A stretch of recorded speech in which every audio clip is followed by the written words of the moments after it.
I don't think web celebrities are really celebrities. I think they're just people that are kind of, have done something cool on the net, and people like what they've done, and so when we go to tech events and things like that, people come and say, "Oh, I really appreciate this," and I don't know. I mean, it's a weird thing to have so many people when we do these meetups and things like that come out and want to have a beer and talk to you about ideas and stories and stuff like that.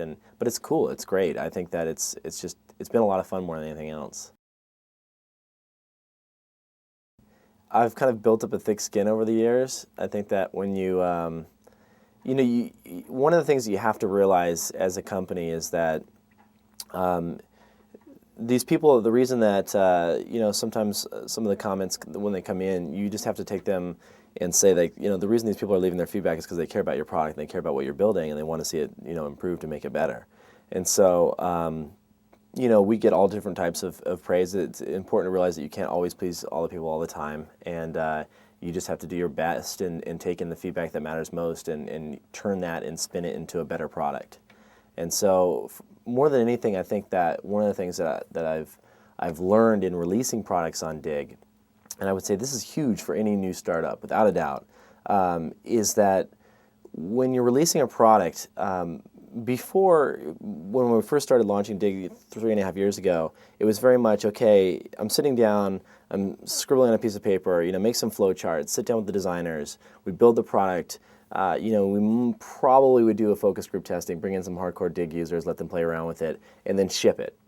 And that worked out well, but oftentimes it would hit the users, caught them off guard sometimes, and it'd say, we really weren't looking for that, why aren't you fixing this feature instead? And so what we did, how we changed things, is we really opened up the communication and let users know what was coming down the pipe.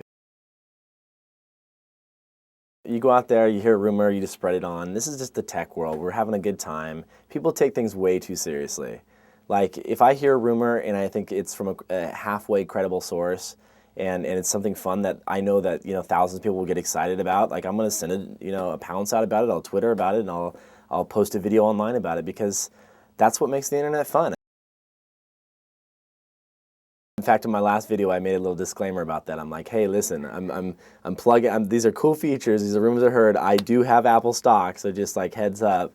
I think that is a big deal when you get to a certain point, and you do say something, and all of a sudden it's all over the place, and you're actually influencing the stock market. That's crazy.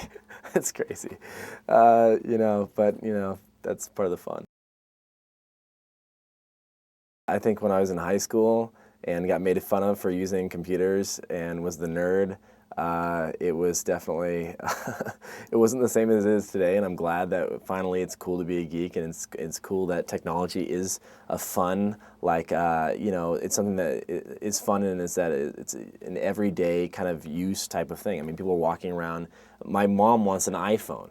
I mean, that's nuts. That's crazy. Like, she wouldn't even know how to work it, but she sees it and she thinks it's cool, 15 years ago, that wouldn't have been the case. It'd been like, oh, those complicated computers, I want to stay away from that. But now, technology's sexy, and it's pretty awesome.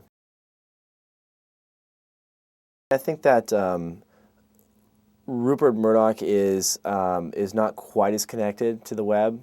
I don't think that it was a lot more kind of when I sat down with him to explain what Dig was, and it was very much a kind of hand-holding process through, okay, this is what's happening right now. People are submitting content. This is what's going on. Really, but he doesn't have to be. I mean, he has a whole team of people in Fox Interactive and everything else that handle that side of the business for him. It was just kind of, I was curious to see really how involved he is, but when I sat down with Barry Diller, it was a very different scenario. I mean, he's so well connected. I mean, he basically walked in the room with this amazing badass suit on, and just sat down and was like, oh, Dig, yeah, love it, blah, blah, blah, just telling me about my business, right? And just what are you doing here? What are your integrations? Tell me about, how does this differ from what Facebook is doing here? And just the guy is so well connected. It blew my mind. I had no idea what to expect in a meeting with him. And so, he was asking me questions about Pounce and things like that. And I'm like, how the hell, like, how does he know all this stuff? Like, I mean, obviously he was probably briefed before coming into the meeting or something, but I mean, just he can comprehend, and not only that, but kind of, it's clear that it's not just something that he absorbed through reading, but he actually understands the landscape, which was refreshing and pretty cool that he's that into it. And then Al Gore is just, you know, awesome in himself. I mean, that was just a kind of wow moment for me personally, just because I'm a big fan of, you know, the stuff that he's done. And yeah, so I really can't go into a whole lot of details about those meetings.